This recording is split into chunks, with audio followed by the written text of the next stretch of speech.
Sarong lalaki ang naaktuhan na nanahaabon sa sarong establishmento de negosyo sa Naga City alas 4:45 nin hapon kasuudma Agosto 12. Binisto ang suspect na si alias Poging, 32 anyos, mayong agom sarong konduktor at sinresidente kan barangay Bagong Bayan Sur, parehong syudad. Sigun kay Police Staff Sergeant Roberto Aguilion, an Assistant Public Information Officer kan Naga City Police Office, nariparo kan mga nagbabantay sa tindahan ang kaduda-dudang hiro kan suspect na nagpabalik-balik sa laog kan tindahan hasta sa maaktuhan ang panahaabon kaini. Nakuha kan suspect ang tulong LED bulb sa nagkakantidad din 1,315 pesos.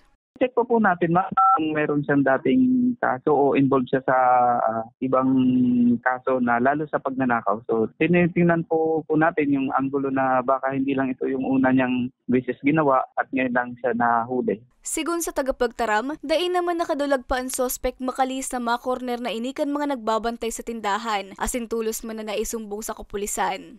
Kung ngayon napaparating na ang Peña Francia Fiesta, so ina-expect po natin na dadagsa itong mga tao, lalo ang mga turista, mga pilgrims, mga deboto ng Our Lady of Peña Francia. Kasabay po nito, maraming opportunity yung maglalabasan, lalo dito sa may mga masamang intensyon. So ang paalala po natin sa mga pupunta ay yung personal security at safety ng gamit. Hindi naman po kumbaga hindi naman mako-cover ng ating law enforcers yung buong Naga City, pero sinisigurado po namin na meron tayong police visibility doon sa places and convergence kung saan maraming tao, lalo itong commercial district at itong simbahan ng katedral. Sa ngunyan, nasa custodial facility na ang suspect para sa magkakanigong disposisyon as in dokumentasyon.